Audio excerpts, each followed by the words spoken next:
আসসালামু আলাইকুম। আমার নাম হচ্ছে নাইম। যারা কিনা কাতার থেকে ইউরোপে যেতে চান, আসলে যেভাবে বলতেছেন যে মানে দেশে থেকে কাতার আসলে ইজিলি ভাবে ইউরোপে মুভ করা যাবে, আসলে ব্যাপারটা এমন না। যদি আপনি কোনো পরিচিতর মাধ্যমে যান বা কোনো কাতার থেকে কোনো এজেন্ট ধরে বা এম্বাসির মাধ্যমে যাইতে পারেন, তবে আমি এটা বলবো যে ভালো লোকজনের দেখে শুনে মানে বুঝে শুনে টাকা দিবেন। এইখানে আপনি যদি কোনো একটা এজেন্সি, কাতারে কিন্তু এজেন্সির অভাব নাই, আপনার অনেকগুলো এজেন্সি আছে। প্রথমে আপনি এজেন্সিতে যাবেন, যাওয়ার পরে ওইখানে আপনি যাওয়ার পরে বলবে যে আপনি 100% ইউরোপে যেতে পারবেন। আপনাকে তারা আপনার সাথে কন্ট্যাক্ট করবে মানে 30,000 40,000 রিয়াল কাতারি। তো মূলত আমি একটা এজেন্সি মানে এজেন্ট না বলতে গেলে আমি একটা দালালের মাধ্যমে অনেক প্রতারিত হয়েছি। আমি মিনিমাম 7 থেকে 8 লাখ টাকা অনেক প্রতারিত হয়েছি। তো এটা হচ্ছে আমার টিকিট, আর এটা হচ্ছে আমার ভিসা। এটা হচ্ছে আমার ভিসা, যেটা দেখা যাচ্ছে ছবি। তো আসলে অনেকগুলো ডকুমেন্ট দিছে, এই ডকুমেন্টগুলো কাজে আসে নাই। আমি এয়ারপোর্টে কাতার এয়ারপোর্টে যাওয়ার পরে বলতেছে যে আজকে আমার ফ্লাইট হইব না। আমার ফ্লাইট ছিল কাতার কাতার থেকে ইস্তাম্বুল এয়ারপোর্ট থেকে আলবেনিয়া ছিল।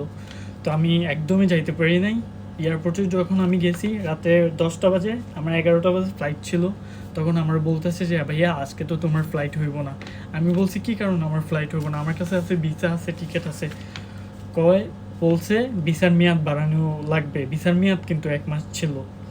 তো আমি এরকম প্রতারিত কেউ হবেন না আশা করি। কাতারে অ্যাভেলেবেল এজেন্সি আছে, অ্যাভেলেবেল দালাল আছে, বলবে যে আপনাকে নিয়ে যাবে 100%, মানে ভিসা হয়ে গেছে, ভিসা হয়ে যাবে, মানে এরকম বলে যে 1 মাসের ভিতর কমপ্লিট হয়ে যাবে। আসলে ব্যাপারটা এমন না।